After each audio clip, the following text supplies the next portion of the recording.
меѓу двата јазика. Се заблагодарувам на мојот колега Никола за поканата. Радост ми е да се наоѓам повторно во северната пријателска земја и да ги имам задржано и ветувањата кои што ги имав направено, дадено. Имавме кажано дека кога ќе се смени името во аеродромот, ќе дојдиме да го посетиме вашиот убав град,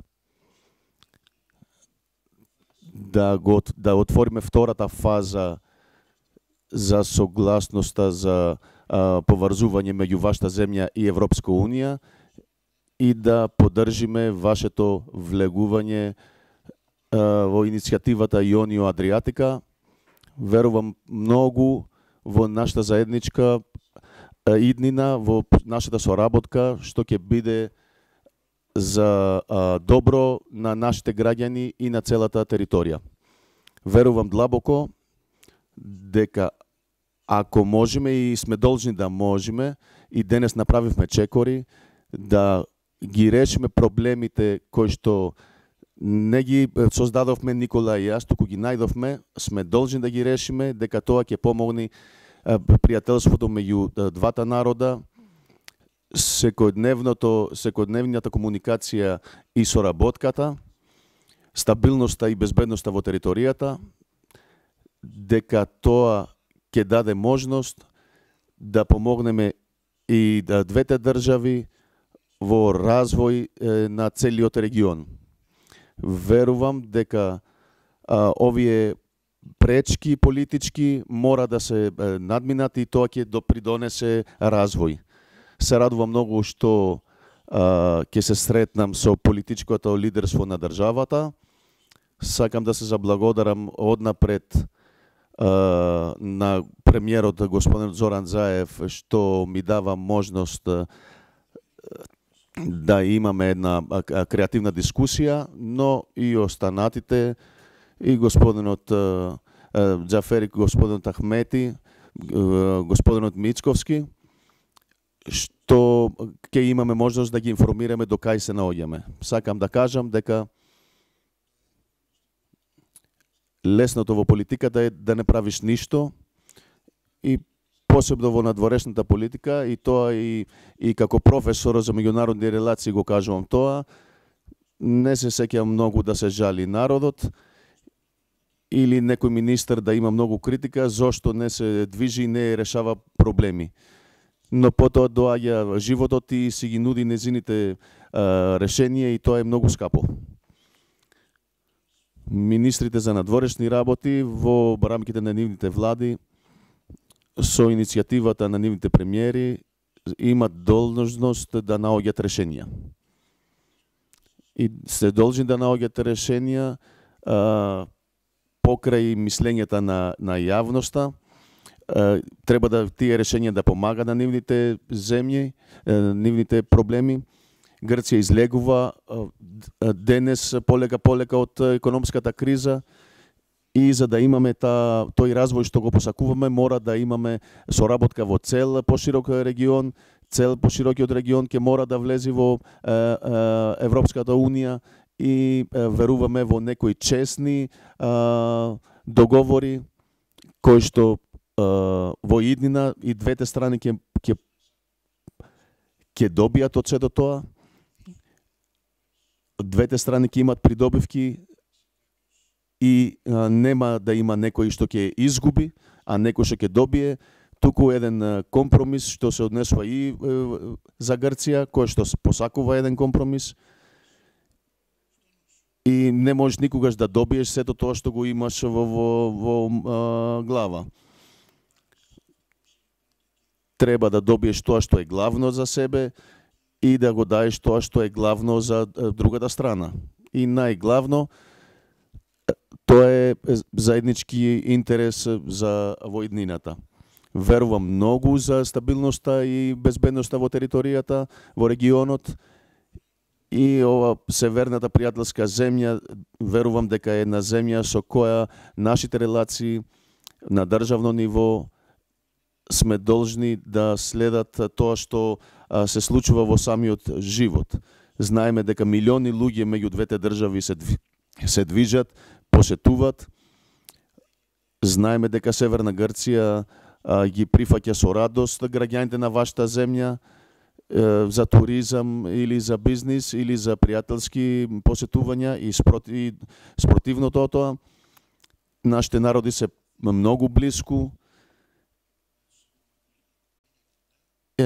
Се блиску, мора да се блиску и иднината е наша должност да ги донесеме во иднина уште поблиску.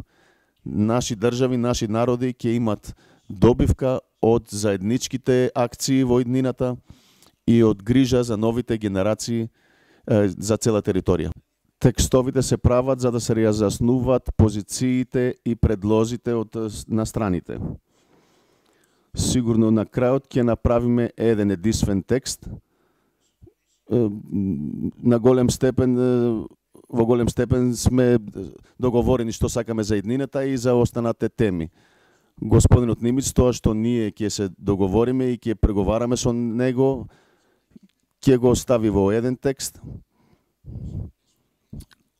кон Советот за безбедност и Генералното собрание, каде што ќе се потврдува дека проблемите во одлуките 8-17 се надминати и можеме да продолжиме панатаму. Што ќе биде тоа понатамошното, ќе се договориме. Текстовите се секогаш за да помагат во преговорите. Верувам многу во темата со која се очуваме и дека со суштинско дискутирање ќе имаме секогаш позитивно. Сакам да кажам дека се согласувам.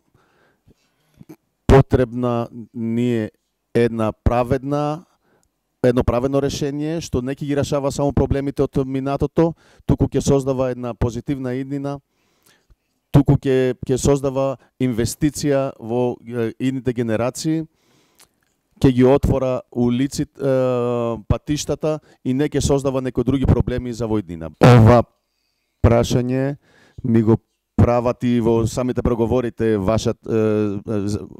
страната на вашата земја. Не забараме повеќе гаранции.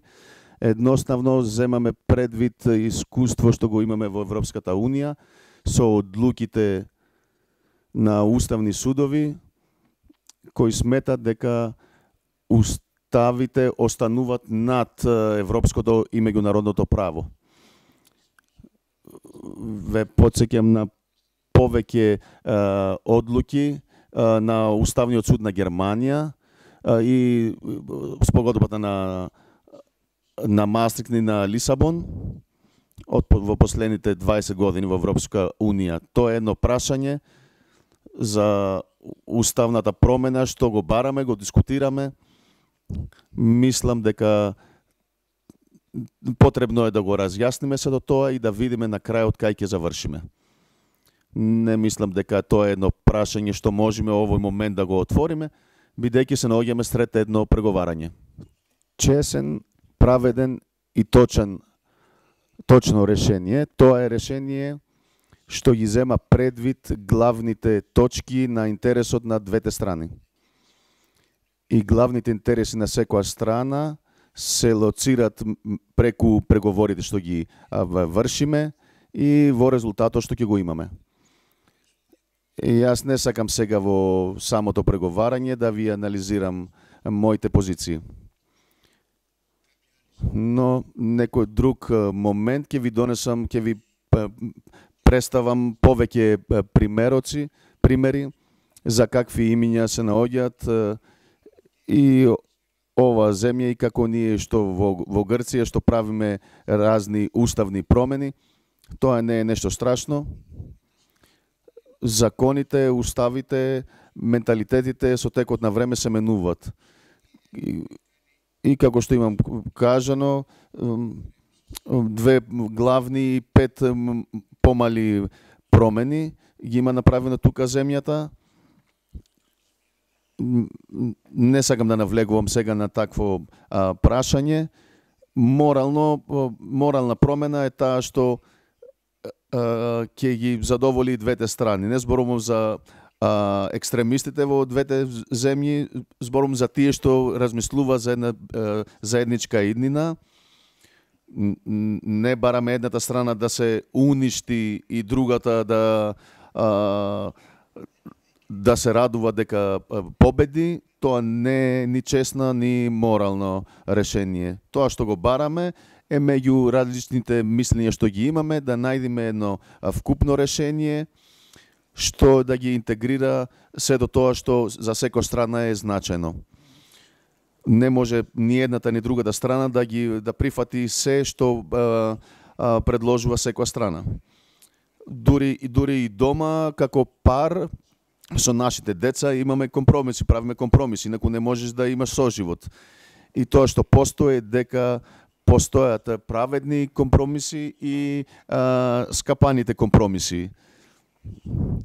Не можеш да му наметниш. Имаме сили во двете земји што би сакале да им каже од една на друга страна како треба да се однесува, што треба да промени. Тоа не се прави така. Сакаме заедничка иднина, развој на пријателство и така треба да имаме еден чесен компромис.